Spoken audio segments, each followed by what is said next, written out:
Para analizar este tema, saludamos al maestro Gustavo Rentería. Él es columnista y conductor de radio y televisión en México. Gustavo, bienvenido a NTN 24.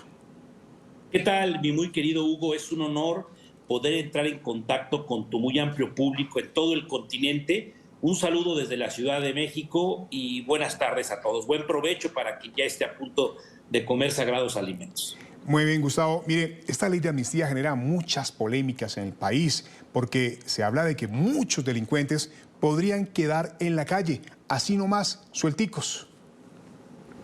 Debo de comentar al auditorio que en el año 2020 se creó una ley de amnistía que únicamente tenía 8 artículos, es decir, una ley muy pequeña, donde se le facultaba al titular del Ejecutivo Federal la posibilidad de amnistiar, permíteme el verbo,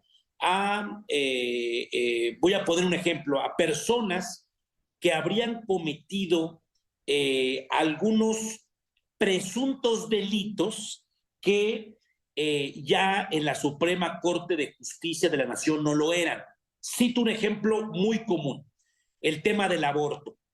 Parteras, médicos y mamás que deseaban suspender el embarazo en algunas legislaciones locales, estatales, hubo, más no a nivel federal, iban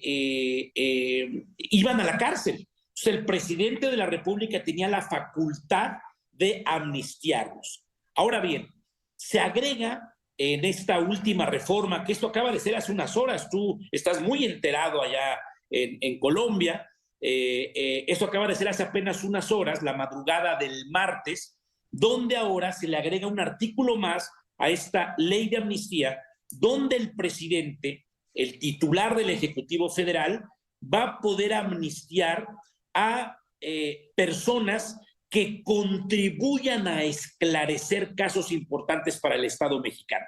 Voy a citar un ejemplo, Hugo.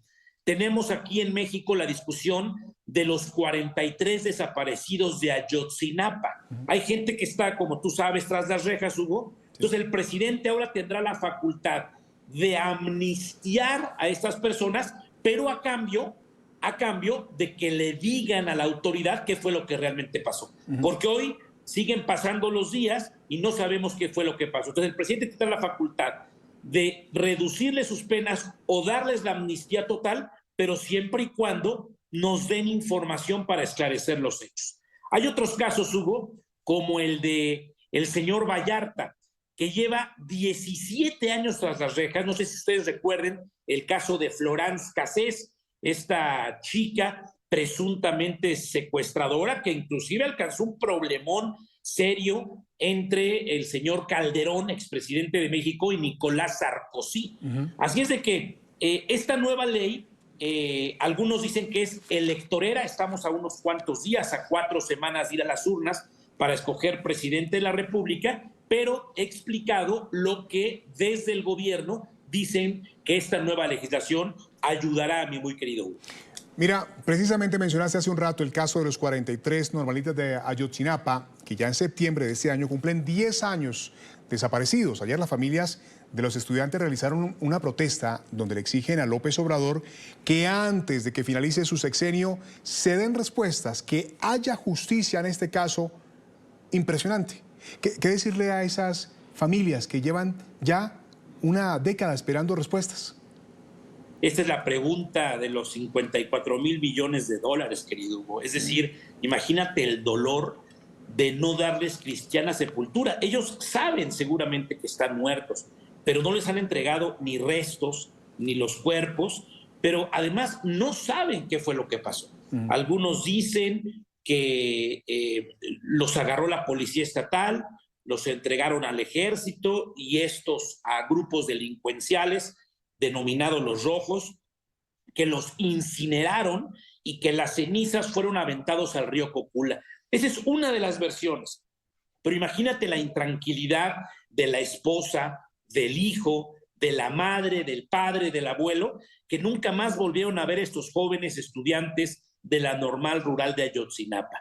Pero asegura el gobierno en turno, el que encabeza Andrés Manuel López Obrador, que con esta nueva ley de amnistía podrán acudir a las cárceles mexicanas y algunos que están detenidos, más no sentenciados por estos delitos, les va a ofrecer el presidente: díganme qué fue lo que pasó, díganme realmente en una reconstrucción de hechos este asunto y nosotros les vamos a reducir sus penas o inclusive váyanse a su casa, pero esclarezcan el asunto.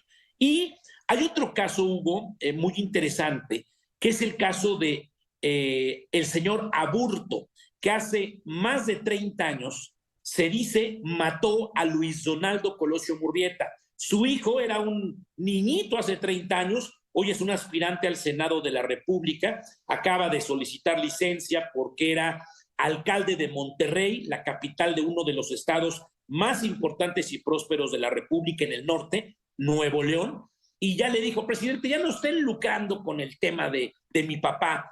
Yo invito a que usted, utilizando sus facultades de presidente, le dé la amnistía, ya indulte, acabe con el tema y ya no siga lucrando con el asunto. Yo creo que este tema de la amnistía se convierte en polémico, Hugo, porque estamos a 4 semanas de las elecciones. O sea, si esto hubiera sido después de o muchos meses antes de, pues la gente no tendría suspicacias, pero ¿por qué el presidente en una operación, permíteme el término coloquial y el anglicismo, fast track, saca esta ley, claro, con la aplanadora que tiene? Y creo que aquí surgen las suspicacias y claro, la señora Xóchitl Gálvez, que es la candidata de la oposición, sus legisladores, los presidentes del PRI, PAN y PRD, pues bueno, han dicho de todo, mientras que el oficialismo encabezado por Morena, el Verde Ecologista y el PT dicen: esto es fundamental y aprovechando que tenemos mayorías en las cámaras, vamos a sacarlo. Ya sabes, como siempre sucede, Hugo, que no se discutió lo suficiente, que no se invitó a los especialistas, que por qué votaron tan rápido. Pero bueno, esto pasa en Colombia, en Argentina, en Venezuela, en Bolivia, en Panamá, en toda nuestra región e inclusive en los Estados Unidos y en el Canadá. Esto siempre causará polémica, pero algunos juristas aseguran que no viola ninguna norma y que se le dan más facultades al presidente y se le disminuyen al Poder Judicial, querido. Así es, Gustavo. Mira, se reemplaza el artículo 2, se quita esa ley de amnistía y viene el artículo 9. Allí se habla de que favorecería seguramente a asesinos, a abusadores, a feminicidas, a criminales de diferentes tipos de calañas y de organizaciones criminales. Se habla de una forma u otra, Gustavo, de que el presidente tendría en sus manos las llaves de las cárceles. Eso hablaría de una crisis de seguridad en el país. Eso es lo que dicen los detractores de la ley. Yo aquí tengo el documento frente a la computadora que permite hacer el enlace con ustedes y entiendo, según he leído, sin yo ser un jurisconsulto, sin ser un jurisperito, sin ser un experto en la materia, que la reforma consiste en incluir un artículo, que sería el 9, a esta ley de amnistía que fue aprobada en 2020 y que se establece, y leo entrecomillado, por determinación exclusiva de las personas, en este caso el titular del Ejecutivo, podrá otorgar el beneficio de la amnistía de manera directa sin sujetarse al procedimiento establecido en este ordenamiento. Y establece 2 supuestos, no los que acabas de decir de que, a ver, tú violador, tú asesino, tú pusiste una bomba, vete a la calle. No, pone 2 supuestos. Que la amnistía se otorga a personas que aporten elementos comprobables, que resulten útiles para conocer la verdad de los hechos en casos que sean relevantes para México. Vuelvo a citar el ejemplo de los 43 desaparecidos de la normal rural de Ayotzinapa, que esto fue en Iguala, Guerrero. Es decir, yo te doy la amnistía como presidente de la República, pero tú, Hugo, que estás en la cárcel, perdóname el ejemplo, pero quiero ser muy claro, tú, Hugo, que estás en la cárcel, sabes la verdad, te voy a disminuir la pena o inclusive te voy a perdonar al 100%, pero dinos qué fue lo que realmente pasó, porque considero que el tema de Ayotzinapa es relevante para todo nuestro país. Así es de que con estas modificaciones cambian el mecanismo de amnistía, que si bien ya está en la ley, pues establece ahora la decisión del presidente de amnistiar inclusive a personas que están en la cárcel sentenciadas, que están en proceso antes de la sentencia, o inclusive, Hugo, ahora cuando esté en el proceso, gente que inclusive ni siquiera ha sido detenida, por ejemplo, por el Ministerio Público. Así es de que es polémica la ley, pero pensemos, déjame pensar de manera positiva, que esto le dé un giro a las investigaciones y le ayude al Ministerio Público y al Poder Judicial a llegar a la verdad con la amnistía, yo la festejo. Pero tienes razón, existe la posibilidad de que el presidente pues pueda liberar a un cuate, pueda liberar a un tramposo, pueda liberar a una persona que sí cometió delitos. Voy a poner un ejemplo, Hugo, que ha sido súper polémico, y yo lo acabo de decir en la televisión el martes por la noche y causó gran polémica. En México tenemos a un médico, ex subsecretario de Salud, Hugo López-Gatell, que fue el encargado de todo el procedimiento anti-COVID. Algunos especialistas dicen, ese señor no hizo las cosas correctas y aquí en México murieron más o menos 800,000 personas. Entonces dicen, esta ley está dedicada a Hugo López-Gatell porque un día le va a llegar la justicia y el presidente lo va a poder amnistiar, lo va a poder perdonar. Por citar un ejemplo también polémico, querido.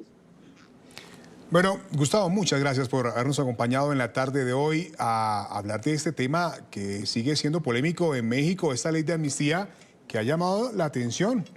Gracias por ayudarnos a entenderlo.